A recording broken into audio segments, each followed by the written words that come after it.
at home, because there are restrictions in terms of women's mobility and what women can do. And there are also restrictions in terms of the time available with women. So many women actually are home-based, doing home-based work. These are piece-rated workers, means they are getting wages for what they are doing. Like, many people are maybe, kind of stitching buttons. Many people will be doing packing. Many people, those kinds of things. Maybe they are making paper and envelopes. So all these different tasks are given by a contractor to women, and women are paid on the basis of the number of pieces they are able to do. So you make 100 envelopes and you will get this much. If you look at the studies that is on home-based work, home-based workers are one of the sectors where women's payment or women's wages have been very low. And conditions of work, we know it is happening in poor households, and they were in one room, they are staying and they are also working. So all those issues are there. But even here in home-based work, what you see is that there has been a decline. So home-based work, which was an opportunity that women had earlier, even that is showing a decline, which is something which is, that means that employment for women, whether it be home-based work, whether it be other kinds of work, wage work, or whether it be self-employment, there is a decline which is there, which is, a very important issue in terms of looking at women and women's status and their rights. Now let's come to the industry, because it is very important for us. It's not that, if you, it is the same that if you work in agriculture and if you work in maybe in other sectors where your wages are higher or where the conditions of work are better. So what is, we are, most of our women are in agriculture even now, especially in rural areas. So we have about 73% of women in agriculture. The rest of the sectors are, not so important. Manufacturing is around 8.1%, and services has over time taken up, and it is now roughly around 9%, which means that, which means that there has not been any significant changes in terms of the profile of women in rural areas. There have been some changes here and there, but overall, if you look at the structure of women's employment in rural areas, has not seen any change. And this is, we are talking about women after how many years of independence, how many years of our policies, development policies and all that. Still, you don't see any major change, with small declines here and there. Now come to the urban areas. Urban areas, obviously we can see some changes, because urban areas, there are many things that are happening. But even within that larger changes, you don't see much changes, even in urban areas. Of course, service sector has grown somewhat. So now it accounts for around 45%, 44% of women. And agriculture has declined. So agriculture, the prominence of agriculture in rural area, in urban areas have declined. That is one thing. And what has happened is that has been taken over by services, if you put it across different sectors of services. Construction, it has almost remained the same. In manufacturing, you look at it, it has remained the same. So these are not sectors where you actually see the number of women increasing, women's share increasing. Manufacturing for women, I think it's an important sector. If that expands, women's possibilities of employment also will expand. But you don't see. But all this while, we have been focusing on services, saying that service sector is actually the employment, the sector of employment for women. What we see is actually there's some increase, but not so much like one thought. And it will be very clear if you look at the proportions of women in different sectors. This is only services, men and women in services across years. The figure in the brackets are the share of women.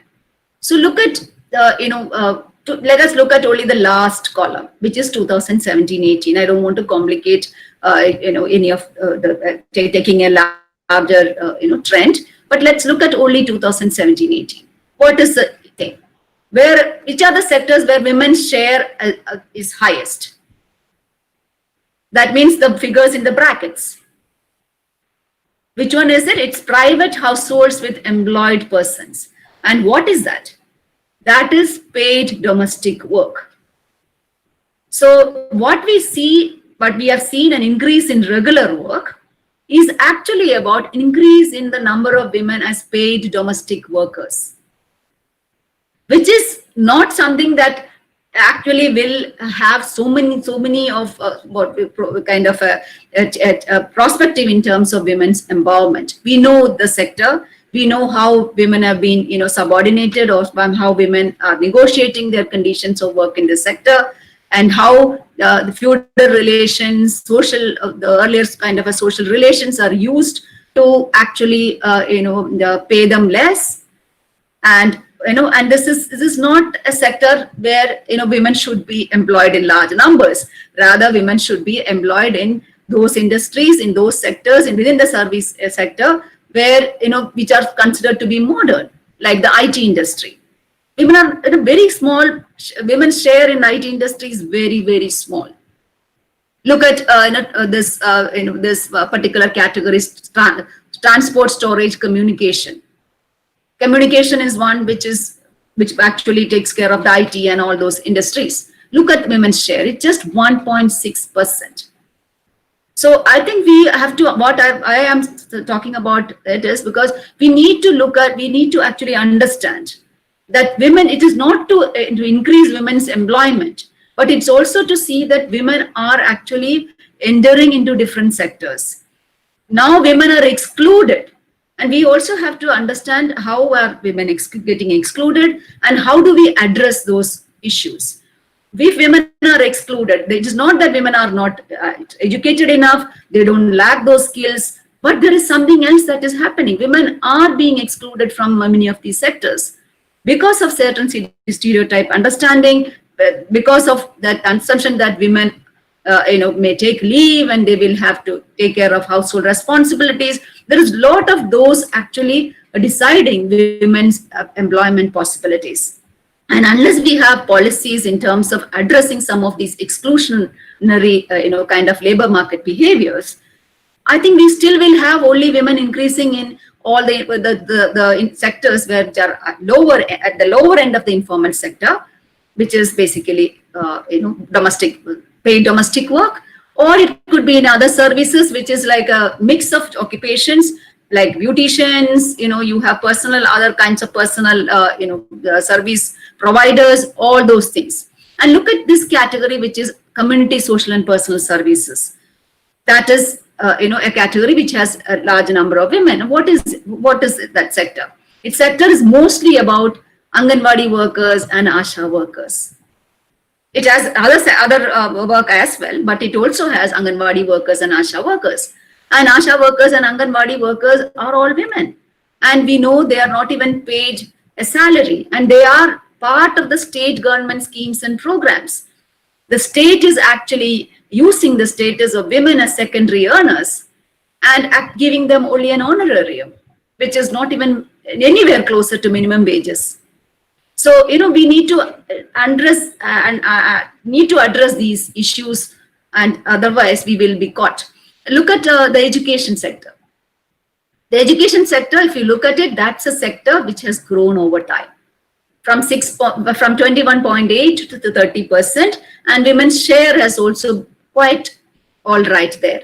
It's around 46.8%, which is 47%, which is a good proportion to be in. 50% means equal number of men and equal number of women. So it is a good kind. But why is education becoming an important sector for women? We need to ask these questions. It's good if women are employed, women are getting employment, but it is behind this, there is a social understanding also that women can, if they are in education, they can combine household work with economic work. So it is that which is actually determining women's entry into education, and that is actually a problematic issue. If once you are there, you are kind of having to do both, and your assumption about what you are and your worth in terms of doing all that, you will always be considered as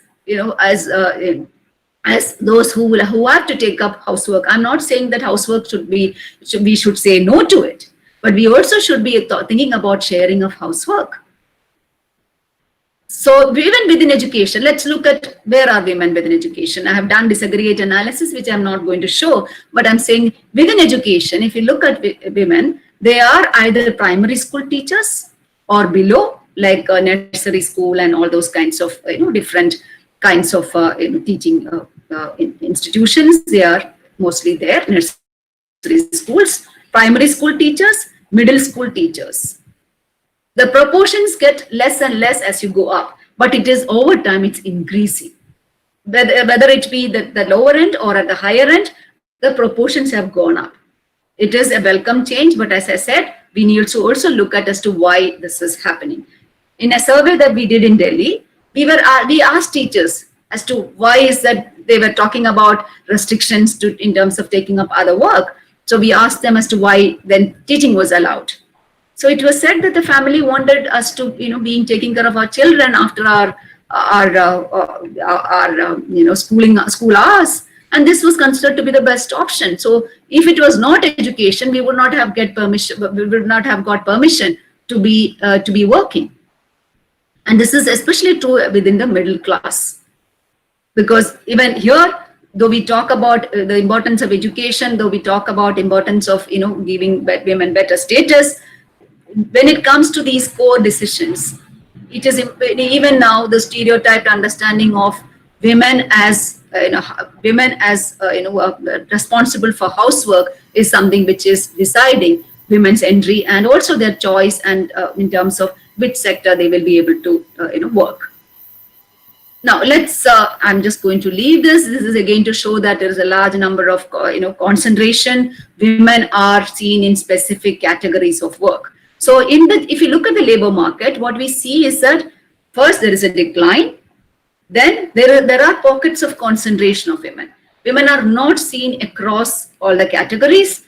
There are categories which has more number of women, and those categories are considered to be, they have something to do with our stereotyped understanding of women's worth and women's skill and all that, which is based on a social understanding, not based on any other understanding. It's based on a social understanding. So how domestic work, the thing is that women have the skill of doing housework, so they can easily be taken as domestic workers.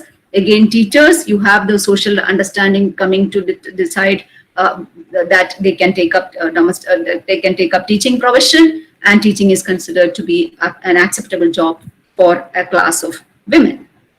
Anyway, so now let me come to the earning. As we saw how around 42%, 43% of women are actually unpaid workers.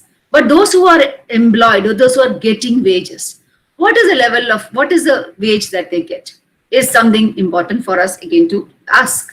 And the data what we have, luckily we have some data since 2017-18 about self-employment. Self-employment, which was promoted through various policies by the state, through formation of self-help groups and all those microcredit organizations, what we see is that the median age, that is the average age, is just 4,000 rupees in rural areas, and in urban areas it's 5,000 rupees. And these are actually very small incomes for the number of hours that they are spending on such activities. And almost, around 65% of them had only less than 5,000 rupees. And when you compare that with women have almost doubled that income. And these are only, let me say that these are over projections of wages, because the way the data is collected, it's collected from people who report.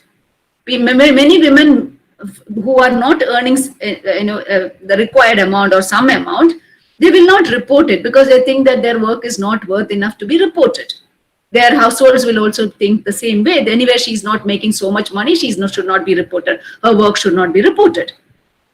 So it is only from those women who are reporting, and it's only, if you look at the data, not all women are asked these questions. A subset of the sample, that the data collection agency takes up, they ask these questions. So it is highly questionable, but it does indicate the difference between male and female earnings in terms of, even if they are self-employed.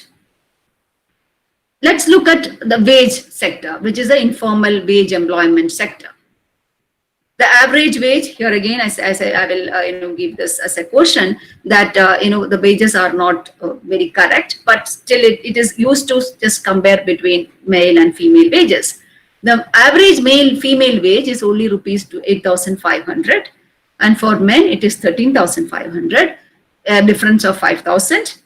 And for urban areas, it is again has a difference of rupees 7,000. These are averages. So the lower and the upper end could vary, but these are average wage differences. So even within, not only in terms of their access to particular kinds of employment, even when they are employed, there is a considerable wage difference between men and women. In casual work also, that kind of difference is there, which is roughly around 100 rupees in rural areas and in urban areas between men and women. The differences of that scale. So now let's come to the crisis, the present crisis, which is because of the pandemic. So suppose we are coming from a situation where women are excluded, women are concentrated in particular sectors, male-female wage differential is an issue. Then you're stuck with this crisis, present crisis with the pandemic. What will happen? The pre-existing inequality is going to actually multiply, because there's no one to actually address these inequality right now unless you have policies, and right now the policies that are in doesn't actually look at the need to address categories within that. I have not come across any policy which is addressing the gender dimension. You need to actually come up with policies, otherwise the pre-existing inequality that we have is going to multiply, and it's going to be actually affecting women and women's rights and women's status adversely. So we may see more issues in terms of violence and all of that in the times to come. Already we have seen that the young girls are being married off. All those issues are there now. Newspaper reports are there. So, but we will see that happening increasingly at different levels. So, if you have I will just tell you, in the data that we have, we also have some information about, about people having contracts. If you don't have an employment contract, it is easy for people to just ask you to, stop coming, or just it's easy to retrench anyone.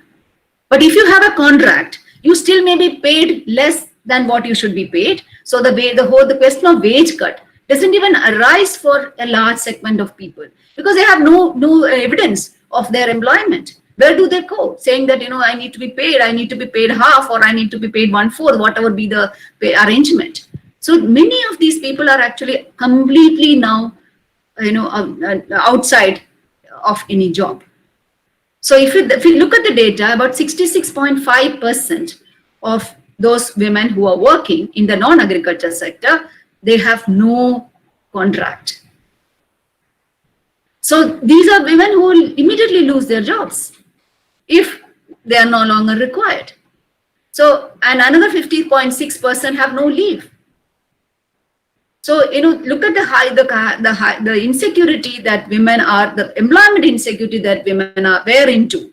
And now this is an issue, but many women have lost employment.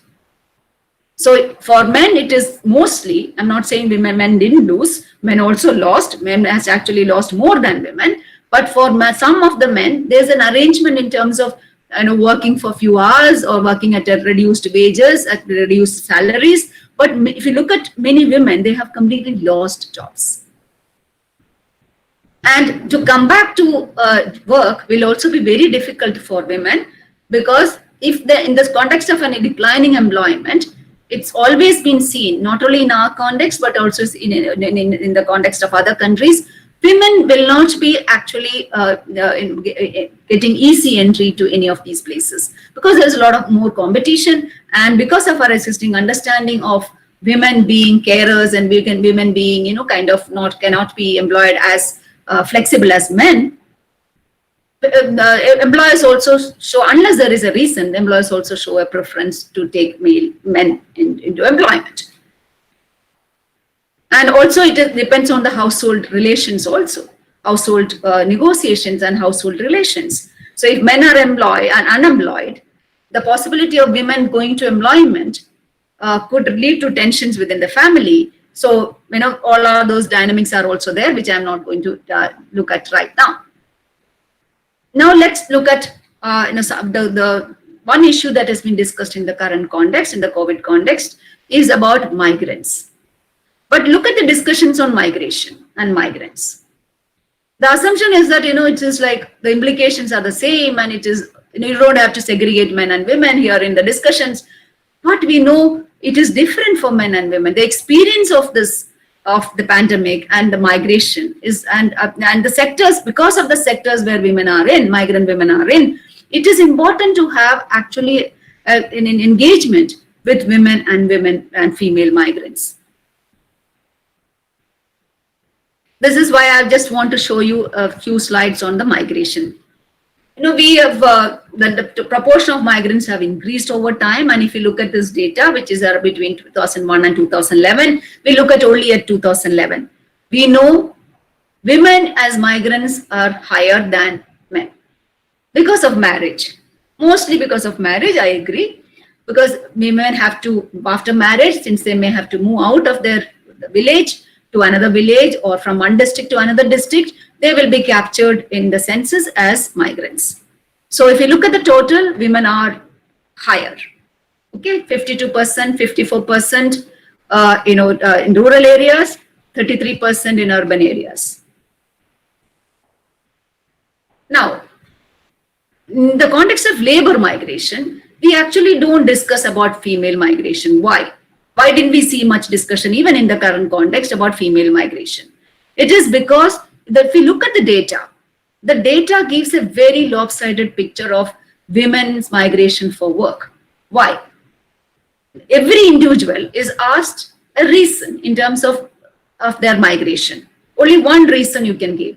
So this, because of this one reason based questionnaire and one reason based survey, because of the social political understanding of women's situation, women's role, if a woman is asked, even when a woman is asked about her migration, she may say that it's because of marriage, because marriage is something which is very important for her socially.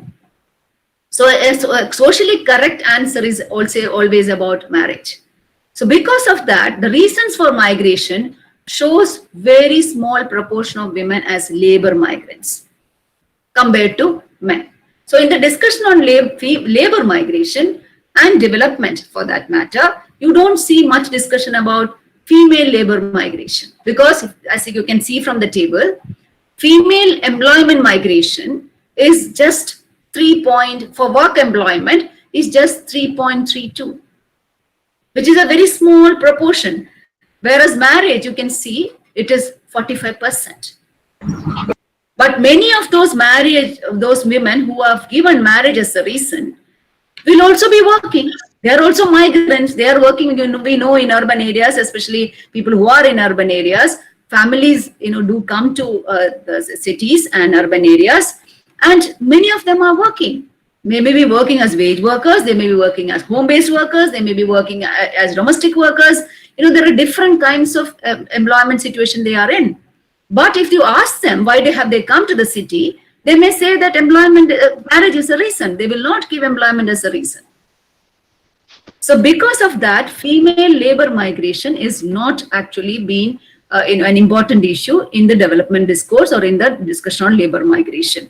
And that is why we see actually, even in the COVID in the context, we didn't see much discussion about female migration, except for images of women, carrying their children and standing in the queues or standing in the bus stops. All that, except for that, we actually didn't see any discussion on on women as migrant workers. Some, I'm not saying not all, some, there has been some discussion about domestic workers, but compared to a larger general discussion, specific discussion has not almost been missing. So if you look at the number in absolute terms, it's not that the proportion, though it is just 3%, in terms of numbers, women are actually women migrants are very high, even when the data is underestimating the women's labor migration. So there is no reason as to why women and labor migration of women are actually not figuring in the discussions and in the policy discourse on pandemic, on the context of the pandemic right now, if you look at the data. Now, another issue which I want to flag is in terms of unemployment. Unemployment rates for women have increased. We have seen there's a decline in work participation rates and all of that. And simultaneously, there has been an increase in women's unemployment rates. And if you look at even migrants, data is only available till 2011 because the last census was in 2011. Even migrants who are looking for work, does reveal as to what is a kind of unemployment issue that women are facing. So there is a question of lack of employment opportunities that are available for women, whether it be migrant or it be non-migrant. And that is actually a key reason as to why women's employment has declined over time. So in the context of the pandemic and the lockdown that we had, we actually have seen that the already low work participation rate, women have actually lost, and there is a massive unemployment among women.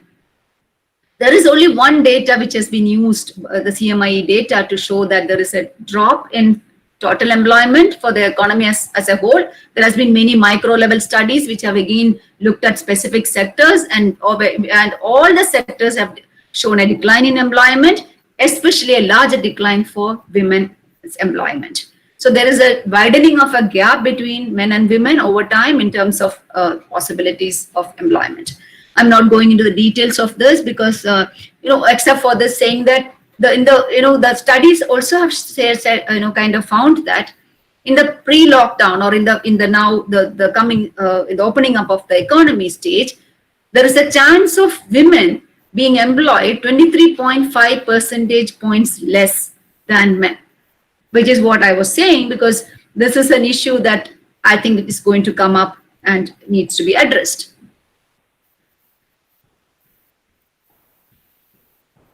The specific sectors, I think, where women are really affected, one is the home-based industry, the home-based work sector, which is really now going through an issue because these were all, kind of subcontracted work, and it's almost stopped. If you go to any place in Delhi where there were hubs of home-based work, there's complete absence of anything there.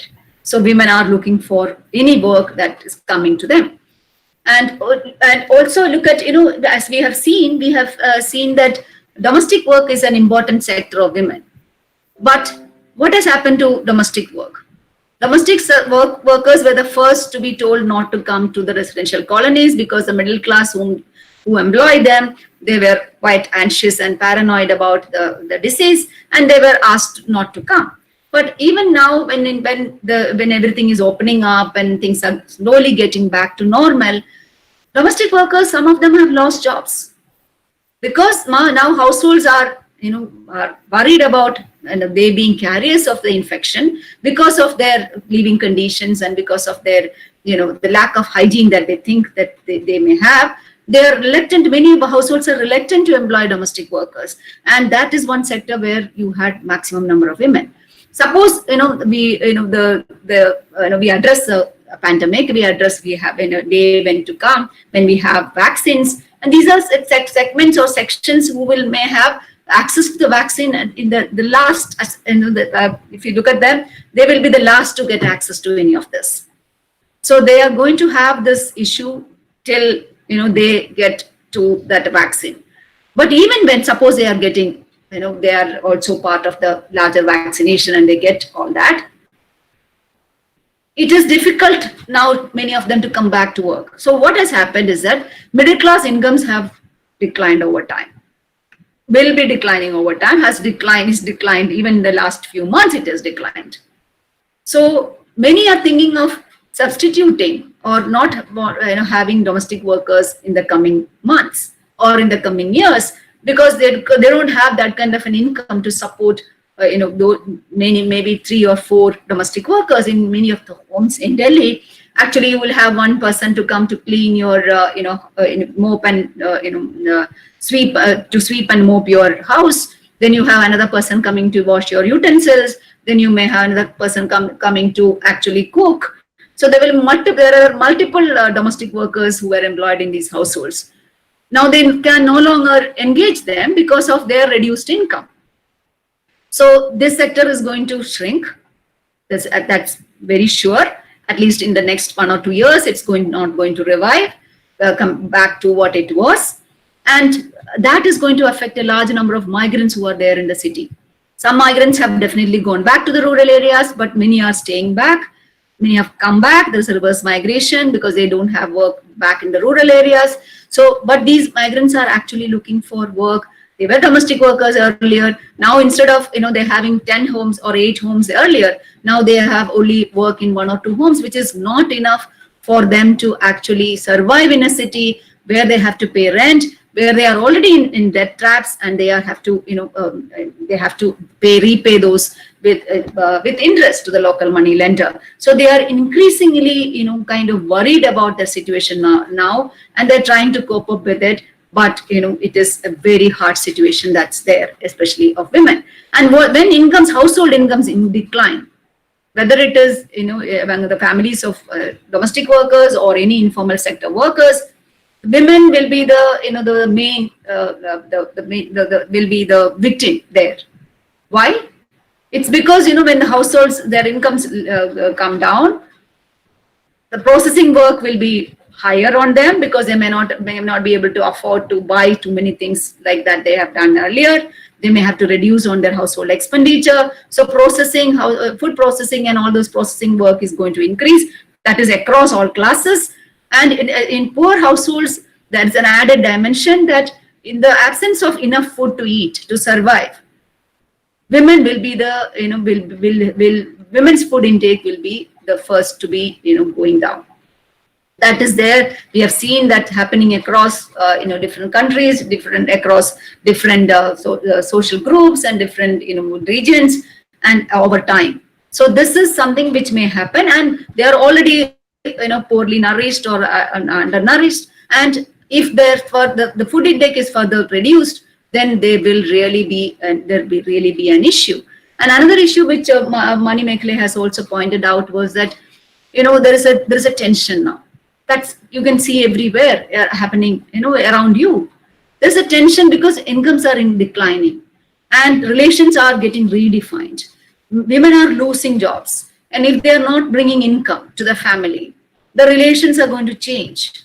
And how do they negotiate those relations? There is agony, there is tension, and there is a lot of all that happening in those households. So there's a lot of violence, and in the context of women's reduced economic status, the violence is going to increase and their subordination is going to increase. And this will have an important implication in terms of women's status and how do we address women's status. I'm not going to the particular sectors right now, but I think I will stop here and maybe look forward to some interaction with all of you. Thank you.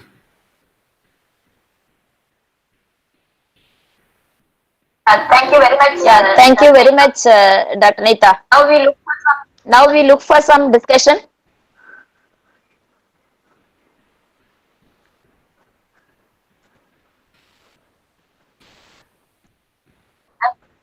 Interested in asking some questions can raise and ask. I don't think that any questions there on the chat box. We'll just see. If anybody sees there. We'll just see. Yeah, please. Madam, can I take some time with Anita? Sure. Yes, please. Yeah. Please. So, hi Nita, I've been listening to your strong verdictions and comments, and your data is fantastic. Yes, woman inclusion into the mainstream is the Veda today. that we should bring the unorganized sector and the migratory women, which is again a big area of concern. You really opened up the space where it's really very dark. That area is really so gray and dark, not addressed. And the home workers, they are also there. So it was a very, very impressive presentation. And your presentation was strong, clear. Now, my anguish here is, yes, this is the situation prevailing. Now, be it pandemic, be it non-pandemic, most of these issues were prevalent early. Now, it's actually becoming more pronounced.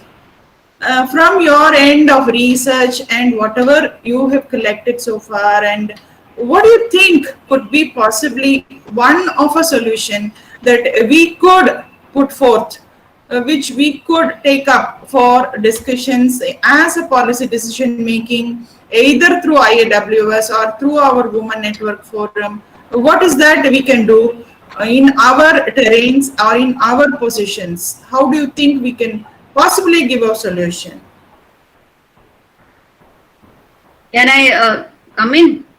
Yes, you are there. Yeah, Continue, are please.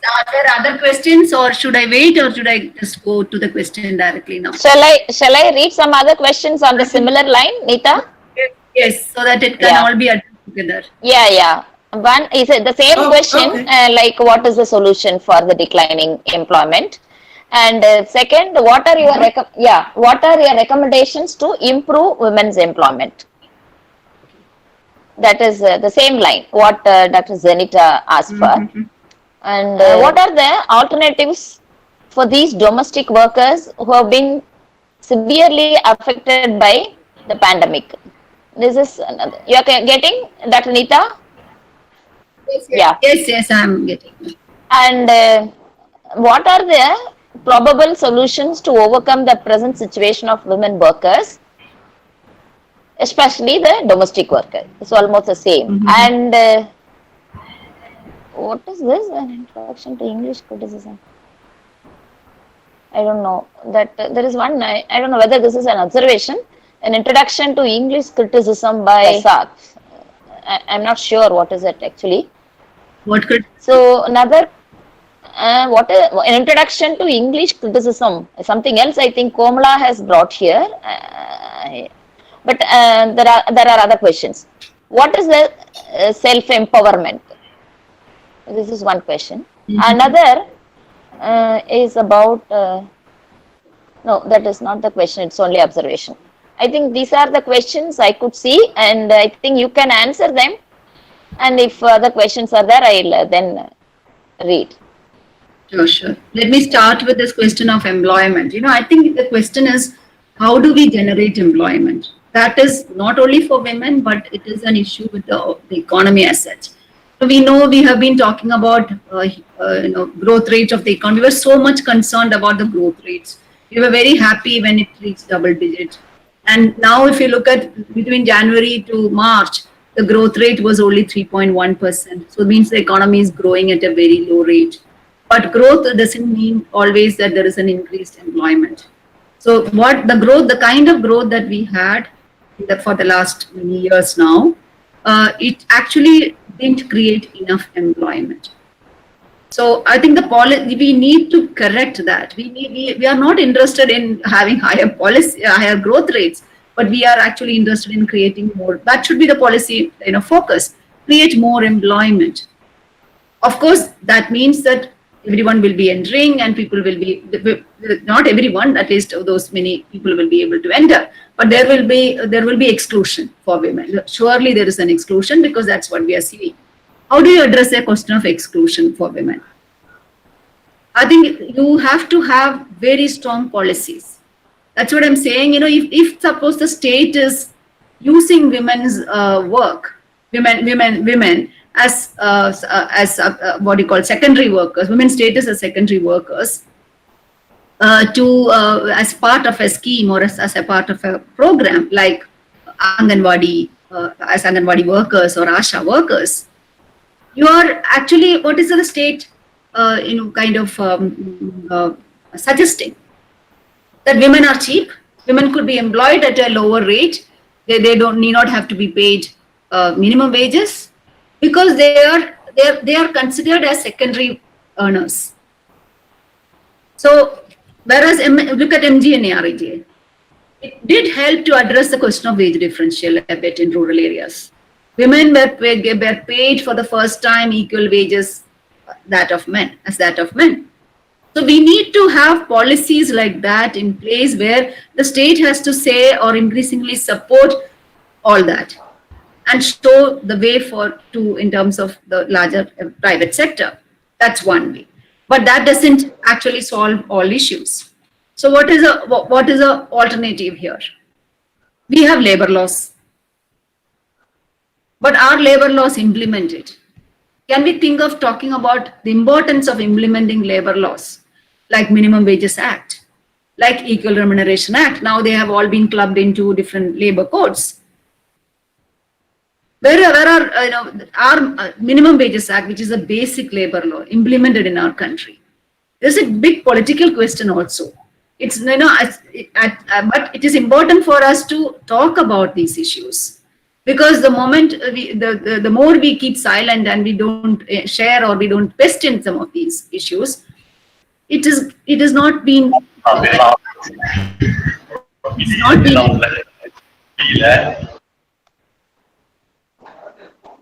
Is anyone speaking? No.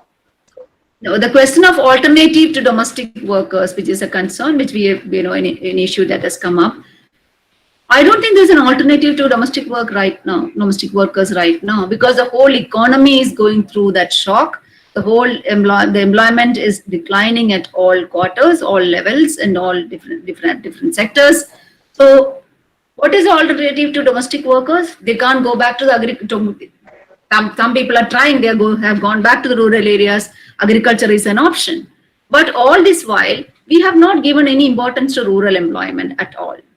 We thought urban employment is the way to attain higher growth rate. So urbanization, urban development was the focus. I think it's time to look back at rural areas. We cannot. A rural area also has to be, looked at as a site of development location. And non-agriculture, enterprises, non-agriculture activities need to be supported in the rural areas. And many of this migration that has happened is because there were not many opportunities in the rural areas. That was why people are migrating. So for those who have migrated back from the city to the rural areas, who were earlier domestic workers, if something could be provided in the rural areas, they may not migrate back.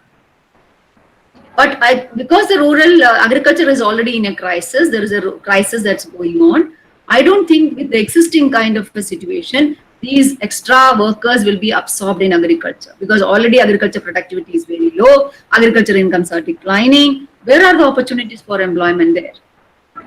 It will further reduce the wage rates.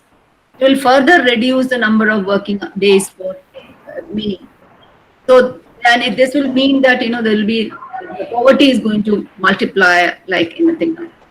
So I don't think the important thing, I think it is, I would like to highlight, is that we have to now start focusing on rural development and rural industries and rural employment opportunities beyond agriculture. Investment in agriculture is required, which was something which has been there since many people have been talking about it. But more than that, it is important also to invest in non-agricultural activities, and that promotion, that rural industries needs to be promoted. And that will be the way forward, where women will also be absorbed in some of those industries. But the exclusionary thing needs to be addressed at multiple levels. One is the whole understanding that women are responsible to take care of the family. The only responsible person to take care of the family. That has to be, kind of taken up for discussion. So there is a need for a discourse on, on housework. And there could be public campaigns in terms of kind of where the need to share housework has to be discussed and has to be taken up.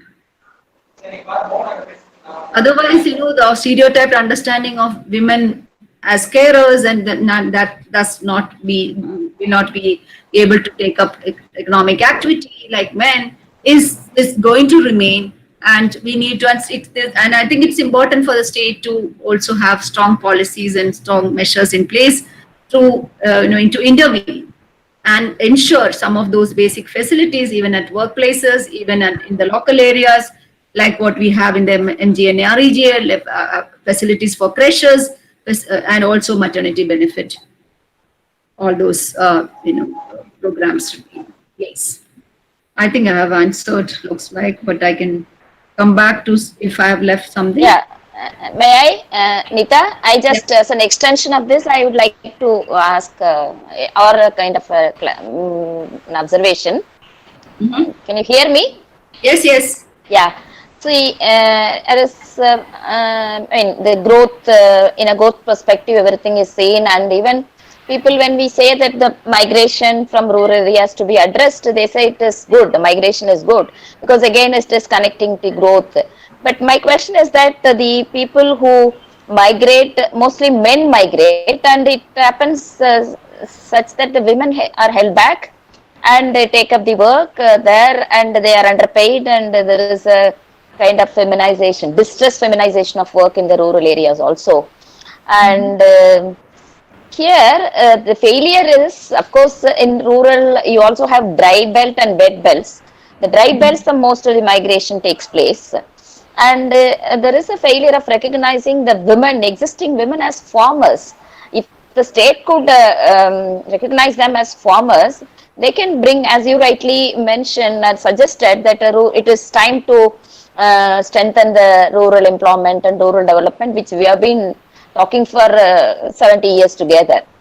So, but unfortunately, this is not taken into consideration, the distress feminization of work there in the rural context, and now lack of non-form employment, or it is the state's failure is that it is not focusing on these areas at all, and the agency of women is very much not recognized. So, is there any initiatives, at least case studies or micro level initiatives?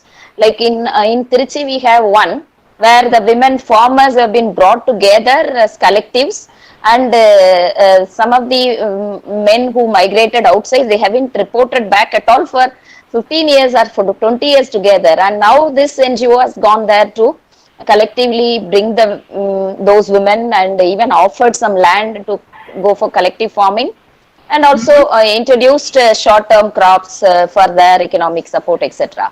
And this is only a micro level initiative. There is replication needed, and if it is successful, it can be scaled up. So, could you throw light on that? I'll first start with the feminization question that you have raised. I'm not someone who supports that feminization argument at all, because in rural areas, land is not equally divided. There is a huge segment of the rural population who don't have access to any cultivable land. So, and for them, actually, there is no option. If there is no agriculture work, if there is no wage work available in rural areas, that is the population, or that is the group which is actually migrating to the cities to take up construction work, or to take up domestic work, or any informal sector work. And they are also migrating to other regions, other locations to do agriculture work. So there's a lot of migration from rural to urban of the agriculture labor class, agriculture workers category. And for small and marginal farmers, of course, some men have left these villages and they have come to take up employment, because agriculture is no longer enough to survive. So their women are actually managing a lot of it. But that is not as they were actually working earlier also. In these farms, they were working. The number of women in that case, their role must have changed now. being an unpaid earner to a male worker or a person. But even now, I don't think she's maybe have access to income like that.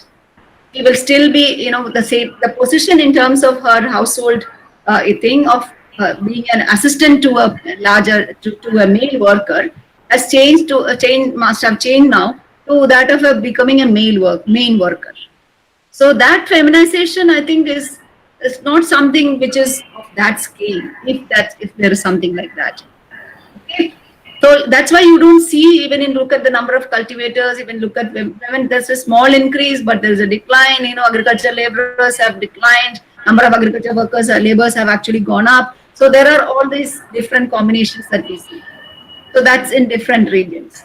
Now coming to, it's true that in many regions, many localities, or in many states, we have collective farming where women are actually living.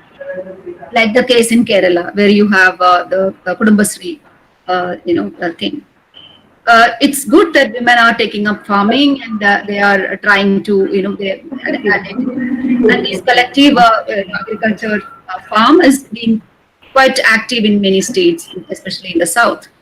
But over time, what I think I do welcome those. But we also have to think in terms of it's still remaining as something of a subsistence farming. As it moves, one should expect, or one would think it should also expand. It should actually not only address the subsistence issue, but it also takes women to earn more than what is to have a better living. So the incomes that are coming from the subsistence farming is not so much in terms of to support a household or support women in. So they are caught in a vicious circle, vicious trap, vicious kind of a situation where there is income. I'm not saying it's better than not having anything, of course,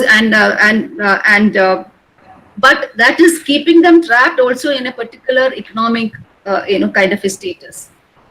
So they are not able to come out of those because the incomes are not so promising and they are not expanding. And there are a lot of constraints in terms of their expansion. Land it is a very valuable asset, and people are not ready to part with that kind of an asset. So there are restrictions, there are limitations to how that can expand. All of that is there. But I think the most important, positive thing about those collective farming, groups is that their impact on the larger social impact. Especially in the context of Kerala, Kudumbasri programs have actually led to a kind of a social empowerment, more than economic empowerment. I think that is something which is very important for us to recognize. Women coming together as collectives and sharing and kind of working together, questioning some of the larger social issues, is an opportunity to not look at only at economic empowerment, but also look at the larger social empowerment as well. I think that is something which we need to look at, and also, maybe have to talk about more than economic empowerment in terms of collectives. And I think collectives is one way to address a lot of issues, even among domestic workers. In states where you have collectives, you have unionization of domestic workers, the wages are much higher than than other places. And that's true with construction workers. Whenever there is a collective and there is a union, the wages are much better, and that's true with all kinds of work. So I think it's important to also focus on unionization, collectives of women, where their bargaining power, where bargaining is not individualized, but it is part of a collective, so that the insecurity that they have in terms of employment and other conditions of work is not used by the employers to retrench them. Otherwise, in a larger context of employment insecurity, the easiest thing is to retrench them immediately. So that won't happen if the collective is there in terms of supporting them. So I think the way forward is also to encourage women's collective at different levels, whether it be to take up agriculture or to address issues of informal sector wage work. There are some more questions. Shall I read, Rosanita? I Yeah. think we are running out of time, ma'am. It's already 1:05. Yeah. So Okay. with We have to close. yes, ma'am, we'll close on time so that Okay. it'll be easier. We have So to we'll close. Okay. Okay. consolidate the question. We'll Some consolidate the questions. question. Yes, ma'am. You just consolidate the question and just put it to ma'am so that she'll answer in one term so that we'll come to an end. It's about the Maybe health issues. Health issues. They are asking what kind of psychological impact. That is one thing, and mostly the other one is also about the additional burden during the pandemic, and others are all about questions of employment and domestic work, what policies government can made. So this is what again, what measures that can be taken up at individual level for the upliftment of women, in particular the women in rural areas. So I think we are done with some questions, and they are repetitive. So these are the concerns. So one is about health, the other one is about the policy, how to. health. Health. Can you explain what is exactly the question? Health. Um, nature of, yeah, self. How do you see the self-esteem of women, which had been affected with all these discrimination for a long time now, and how do you see this in future? This is one thing, and I missed with this health question. If somebody sees, can just. One about health was about health issues. I'm not able to locate. How can we cope up with the health issues that have come up among women employers, especially psychological?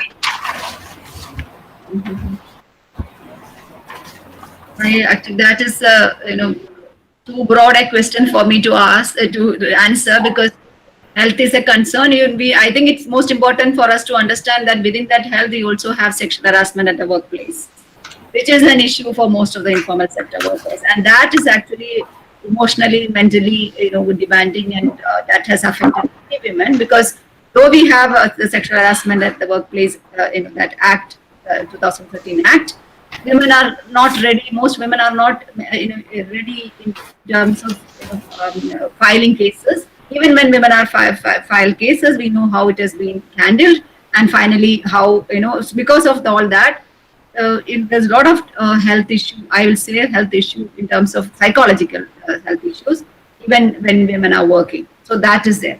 And regarding other occupational health issues, every kinds of employment will have some issues. Even a teacher who has to stand for many hours a day, or a person who's sitting in front of a computer has to sit. All those occupational related hazards are there in different occupations. But some industries, some sectors, especially the manufacturing, some of the kind of manufacturing sectors, look at garments. Because of overtime, because of the kind of work, the number of pieces that they have to do in a given time, is every time the numbers are increased. Like because of that, the pressure on the workers to finish work in that in a mechanized system within the allotted time is too much, that when I was doing the survey in Tirupur, which is in the knitwear industry, women were complaining of a lot of health issues about back pains, and and the inability to even use toilets, because they have to because they are part of the production, and they are in those production lines, and they cannot actually just go and go to the toilets like that, especially in periods where you are menstruating or you have issues. And for pregnant women, it is much more. So these are health issues which are specific to specific sectors, because of the work conditions, or the kind of work they are doing, and the requirements for that. So that I think there's a lot of studies that are available on those issues, and women are subject to that, all of those. And in terms of additional burden during this period, what we have realized is that now schools are not there. Most people are working from home. Working from home is now becoming kind of an accepted thing.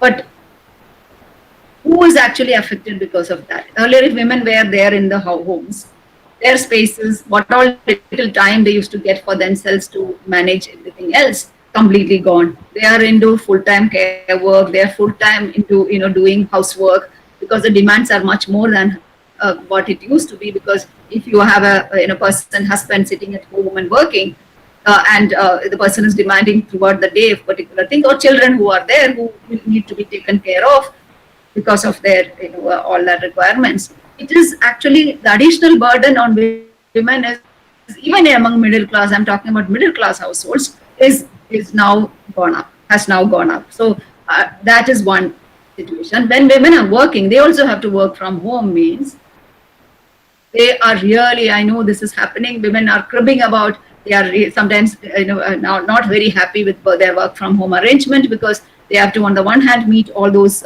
work related pressures, and also meet the house the requirements, and also in many contexts now domestic workers are also not there. So that's all about middle class. But for poor households, it's about lack of enough food. So how do you manage with that kind of less income? What do you do? And so you may have to rethink about your consumption. What would be consumed? What should be? How much should be cooked? Who should be given what? There are lots of those details which needs to be taken. There's a lot of burden that, and fetching water. But demand as far as water is concerned is now gone up. And in many cities, it is a time the summer was there, and water availability is less. So people have to go in lines and fetch water, fuel. Incomes are less, means you cannot afford to buy from the market fuels. So how do you then make for that absence? There's a lot of all that the management kind of a burden that's on women. And if suppose someone is falling ill, you cannot afford to go to the hospital. I'm not talking about the COVID-19 infection, but any disease. People are not going to the hospital, so you have to have the person to take care of that. Who the burden finally falls on women who are falls ill. It is basically the burden is on women mostly. I'm not saying it's everywhere it's like that, but in most households it's women who are taking. So the burden on women has multiplied. We look at from different entry points are different. I think. Thank you very much, Nita, for that wonderful discourse. Now, almost it is time is gone, and there will be problem in saving this record. So I now request Kamlavini to take over. Yes, ma'am, thank you so much, Nita ma'am. I think you have done a wonderful, excellent presentation in an elaborative manner, so that participants, even those who are not in this field, were able to understand very well. Thank you so much, ma'am. And I thank Professor Manimegle ma'am and Zenita ma'am and Murugeshwari ma'am. I think I'll be inviting Murugeshwari ma'am to deliver the address. Before that, I'll just take few minutes to tell about tomorrow's sessions. Tomorrow we have 2 sessions, like in the morning and afternoon. So participants, please look into the brochure and find out the time. As the sessions are with the different countries, we have different timings on the brochure. So please do look into the brochure and then log on to the Google Meet ID, so that it will be easier, because people keep continuously calling us where it gets cut, the connection gets disconnected. So please look into the brochure and come on time to the Google Meet ID. Thank you, and I invite Murugeshwari ma'am to deliver the vote of thanks. Murugeshwari? Yes. Thank you, Dr. Nidavili. On behalf of Department of Women's Studies, Bharathidasan University and Bharathiar University, we thank our Honorable Vice Chancellor, Bharathidasan University VC, as well as Bharathiar University Vice Chancellor, for permitting us to conduct international webinar series on gender bias, gender equality and women's rights in view of ongoing COVID 2019 circumstances, a global scenario. We thank UGC also for suggested that all higher educational institutions shall organize some kind of webinars, meetings, awareness programs, gender sensitization program and capacity building, etc. I refer my sincere thanks to Honorable Vice Chancellor of Bharathiar University, Professor Kaliraj. He insisted clearly that the COVID 2019 pandemic is not just a health issue. It is a profound shock to our societies and economies, and the women are at the heart of care and response efforts underway. Further, he added that in times of crisis, women and girls may be at higher risk and other forms of aggression due to increased worry in the household and workplace.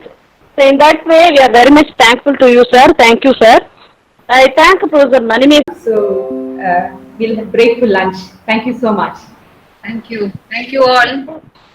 Thank you all. Thank you all. Thank Nice you. talking to you. Thank you. Thank you for the first successful day, first day in